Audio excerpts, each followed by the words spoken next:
Bonjour à tous et bienvenue aujourd'hui dans cette nouvelle vidéo. Aujourd'hui on est sur les bords du lac Léman à Lausanne. On va pas voler ici, on va plutôt aller dans mon bureau parce qu'aujourd'hui on va préparer notre vol. On va préparer le sac à dos, on va faire une checklist, on va vérifier que tout est ok pour que quand on est sur le spot, on ne soit pas planté et puis on doive rentrer chez soi pour tout recommencer. Allez, à tout de suite.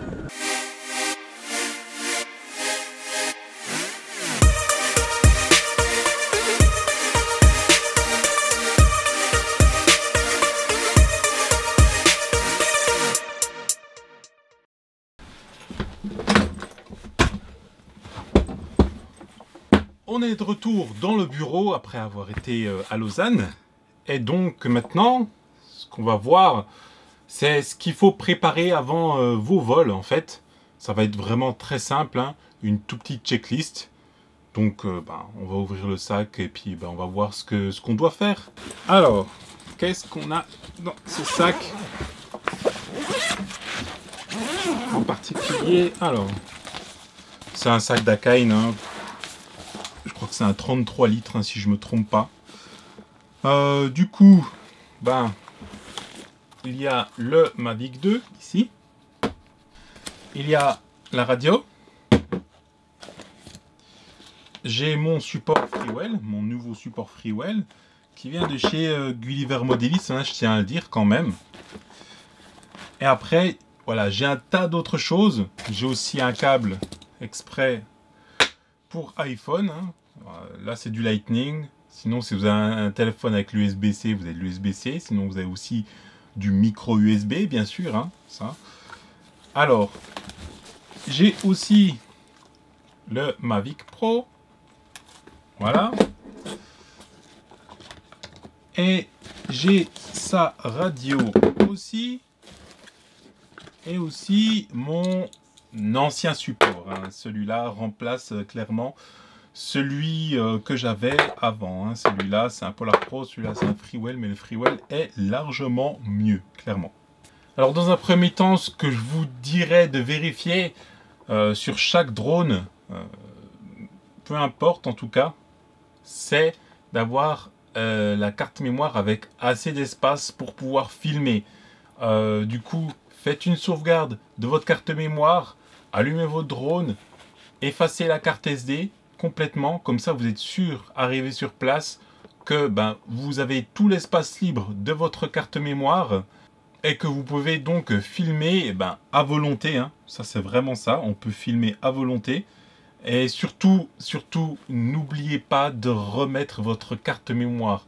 Elle reste souvent coincée sur le lecteur de carte mémoire parce qu'on a extrait les vidéos sur nos ordinateurs pour pouvoir les monter, ou on a fait un backup complet, donc une sauvegarde complète.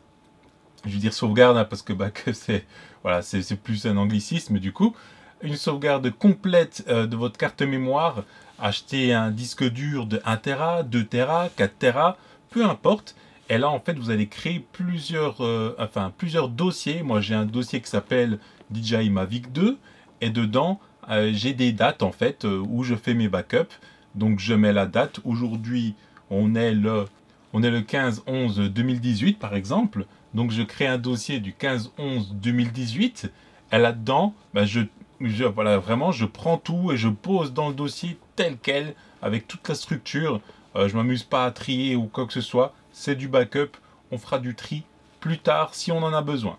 Deuxième chose à vérifier et à vraiment faire là-dessus.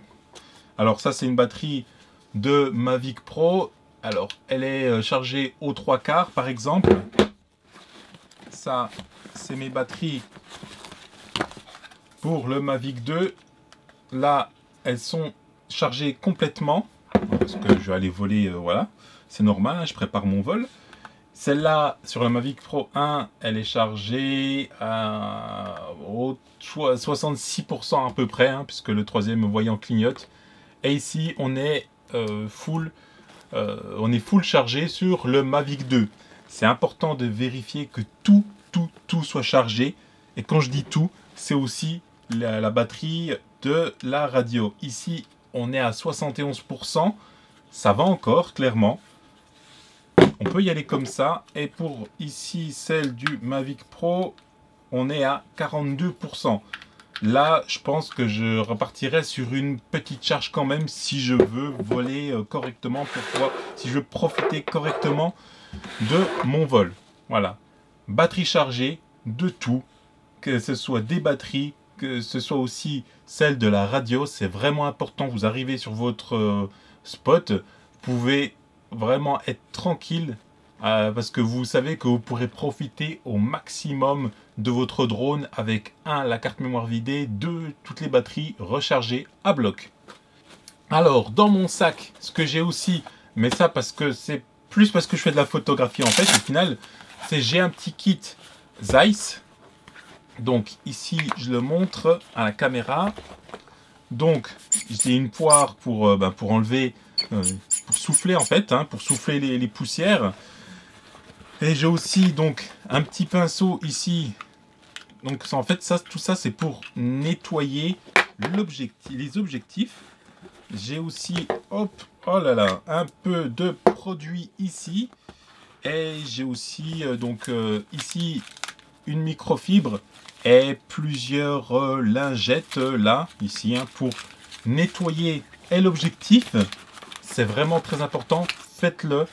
Je nettoie l'objectif et aussi les filtres ND. La moindre poussière, ça peut rendre votre autofocus inopérationnel. Donc c'est pas top. Du coup, vous aurez un flou sur vos vidéos. Voilà. Mais après, bon, faut quand même avoir des grosses poussières, mais peu importe. Nettoyez vos objectifs de temps en temps, pas tout le temps bien sûr, mais de temps en temps, vos filtres ND. Voilà, ça c'est important parce que ça vous assure une bonne qualité de vos vidéos après tout. Alors bien sûr, dans mon sac, j'ai aussi un petit pare-soleil pour le téléphone. C'est vraiment très simple, il s'accroche sur les côtés. Vous en avez différents. Ce que je vous conseillerais de prendre comme pare-soleil, c'est ceux qui sont complètement fermés. Il y en a chez Freewell, je ne sais pas si Polar Pro n'en fait pas, mais vous en trouverez à tous les prix. De toute façon, c'est tous les mêmes, clairement. Et puis du coup, alors ça il est bien, mais voilà, il est ouvert ici. Mais ceux qui sont complètement fermés, ça vous permet d'avoir vraiment une vue optimisée sur votre écran, de ne pas avoir de reflets sur votre écran et surtout de rester concentré sur vos plans, surtout quand vous faites des mouvements sur les 3 axes ou voilà, des choses où vous avez besoin de concentration. J'ai ici mes filtres de chez PGY Tech. Ça c'est pour le Mavic 2 et pour le Mavic 1 j'ai toujours aussi mes filtres de chez PGY Tech. Je suis pas sponsorisé par eux, ne vous inquiétez pas, je les ai tous payés. J'ai aussi, alors ça, un petit anémomètre. Alors je l'allume, ça vous indique la vitesse du vent. Moi je l'ai mis en km/h, on peut le mettre en mètres par seconde.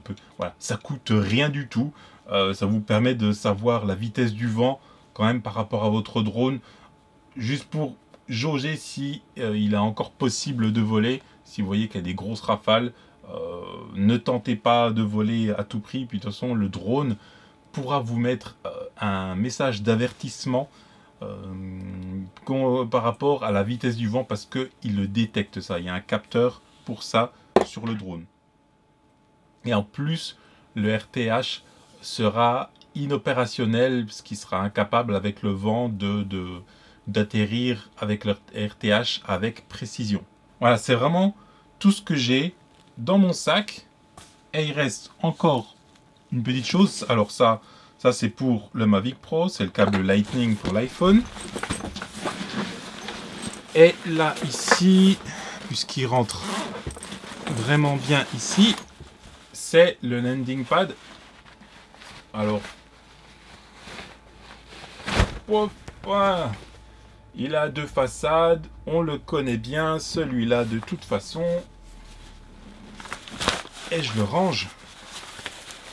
Voilà. Je le range tel quel. Il prend pas beaucoup de place dans le sac, comme vous voyez. Je le mets ici dans cette poche-là. C'est vraiment super simple à prendre avec soi. Et ça, alors, je prendrais maintenant, si j'avais le choix, je prendrais pas un truc en toile, je prendrais un truc en carton. Je crois que Freewell en fait, si je me trompe pas. Et du coup, ça vous assure d'avoir un landing pad, donc une piste d'atterrissage complètement plate. Celle-là en toile, le problème c'est que s'il y a un creux où il y a quelque chose qui ressort, voilà, le drone, lui, il va suivre le terrain, on va dire, et puis ben, la caméra, par exemple, des fois ça m'est arrivé, elle n'arrive pas à s'initialiser parce que ben, elle touche quelque chose à travers la toile. C'est complètement stupide, moi ça m'arrive, mais voilà. Je changerai peut-être, même probablement que je changerai ce landing pad. J'en prendrai un en cartonné, on va dire, plus en toile comme ça. Alors n'hésitez pas aussi à prendre un power bank. J'en ai pas là sous la main, c'est pas trop grave. Donc c'est une batterie de poche, hein, ça peut être du 20 000 mAh, 6 000 mAh, peu importe. C'est toujours bien d'avoir ça sur le terrain. Dans le sens où, alors moi comme j'utilise pas le port ici pour brancher le téléphone, il est libre. Donc en fait si j'ai plus beaucoup de batterie sur la radio, je peux brancher avec un câble micro USB, hein, ça on en a tous, on en a une pléthore, voilà, on en trouvera facilement en tout cas. Et on peut recharger avec le power bank en même temps ou pendant qu'on se rend sur le lieu en fait. Si on s'aperçoit en descendant de la voiture dire que zut, en fait non, j'ai oublié de regarder la batterie, mettez le power bank dessus, ça peut vous sauver votre vidéo dans le sens où vous pourrez filmer de toute façon. Voilà, un power bank c'est toujours utile. Et ça coûte plus trop cher maintenant, vous en trouvez à différents prix. Dans les magasins, en ligne, sur Amazon bien sûr, hein, on connaît bien Amazon pour ça. Il y a une chose aussi qu'il faut regarder avant de partir en escapade sur vos spots, ça va être clairement les mises à jour. Voilà, c'est le point vraiment sensible et ça arrive à tout le monde. Si ça ne vous est jamais arrivé, vous avez vraiment de la chance. Moi, ça m'arrive en tout cas. Bien que je regarde parfois à la maison, du coup, si les mises à jour sont bien faites, Mavic 2, Mavic Pro, Phantom 4, voilà, je regarde vraiment, je fais le tour.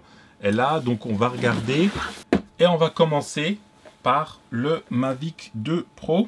Et il est possible qu'il y ait une mise à jour, hein, de ce que j'ai vu sur Facebook, ainsi de suite, qu'il y avait une mise à jour dernièrement. Alors je vais monter tout ça.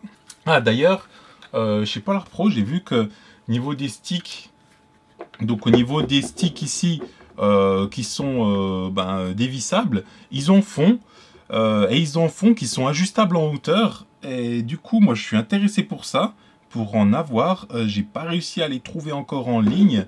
Pourtant, je l'ai vu sur une vidéo YouTube, hein, si je me trompe pas. Et c'est vachement pratique dans le sens où en fait on peut le régler en hauteur.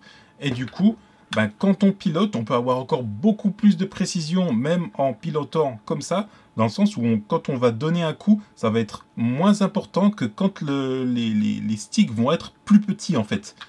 Et ça m'intéresse énormément. Alors mon bon vieux support Freewell. Et je préfère largement avoir le téléphone au-dessus, mais largement, que en dessous.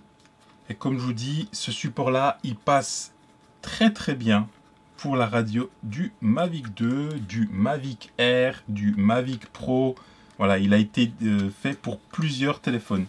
Et comme j'ai dit, voilà, il y allait avoir une mise à jour. Et alors mon écran est à l'envers malheureusement.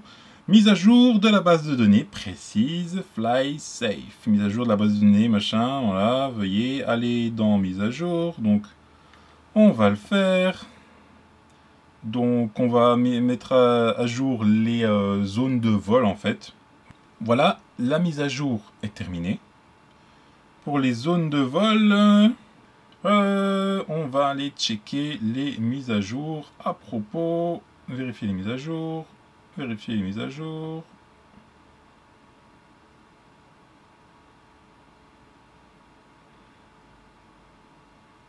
Ok. Les bases de données, Basic Fly Safe, ok. Bon, pas de souci. Deuxième mise à jour. Mais ça, comme je dis, si on l'anticipe, même si on le fait juste avant de prendre la voiture ou partir à pied, voilà, c'est parfait, clairement. Ce que je vais faire, je vais éteindre le drone, je vais le relancer, juste pour voir s'il me redit s'il y a une autre mise à jour. Ok, go fly. Donc voilà, toutes les mises à jour sont pour lui faites. On va quand même vérifier, on va quand même aller le forcer. Donc vous voyez un petit peu là où je vais, hein. Pour aller voir les mises à jour dans les 3 petits points et tout en bas dans à propos. Donc je vérifie les mises à jour.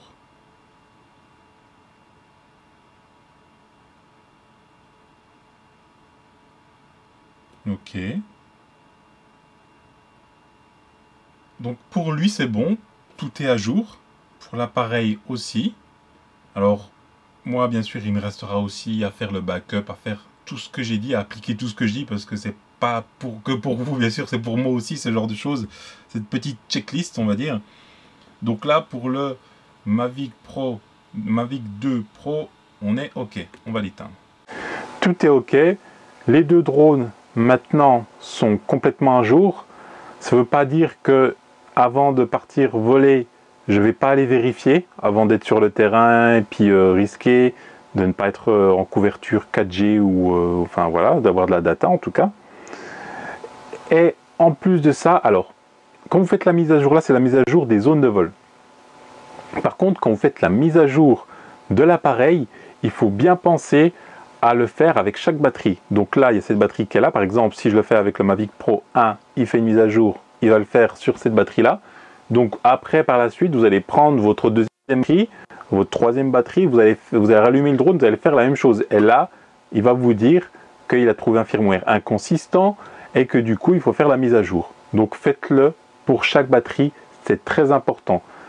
Je ne l'avais pas fait pour le Mavic 2 quand je suis arrivé sur le terrain, donc il m'a fait ça. Ça prend pas beaucoup de temps, mais c'est quelques secondes ou quelques minutes que vous perdez en plus sur votre vol. Surtout par exemple si vous voulez filmer à l'heure dorée, 1 heure avant le coucher du soleil, pour avoir une superbe lumière, vous avez 0 temps à perdre. Donc toutes ces vérifications, si vous avez faites chez vous avant de partir, on va l'éteindre, si vous avez faites chez vous avant de partir, clairement, vous n'aurez pas à le faire par la suite. Et ça, c'est vraiment bien. C'est le résumé. Voilà tout ce qu'il faut penser à faire avant de partir en vol. Comme je disais, c'est une vidéo en plusieurs parties.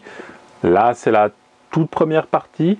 Et donc, la prochaine partie, ça va être comment trouver un spot. Je vais vous indiquer comment, moi, c'est ma méthode. Hein. C'est ma méthode vraiment perso pour trouver les spots que je cherche, parce que voilà, tous les spots ne sont pas tous faciles à trouver, et je vous indiquais quel est mon mode opératoire pour les repérer. Et en fait, en gros, ça se passe tout le temps. Ça se passe tout le temps, ça se passe au volant, ça se passe tout le temps. Mais je vais vous expliquer comment je fais et comment je repère les choses et comment j'essaie d'y parvenir assez rapidement et facilement. En tout cas, moi, vous me connaissez, c'est Najib, c'est la chaîne NKO. N'hésitez pas à liker, commenter et vous abonner. Je vous dis à la prochaine. Photographier, filmer, voler en toute sécurité. Peace!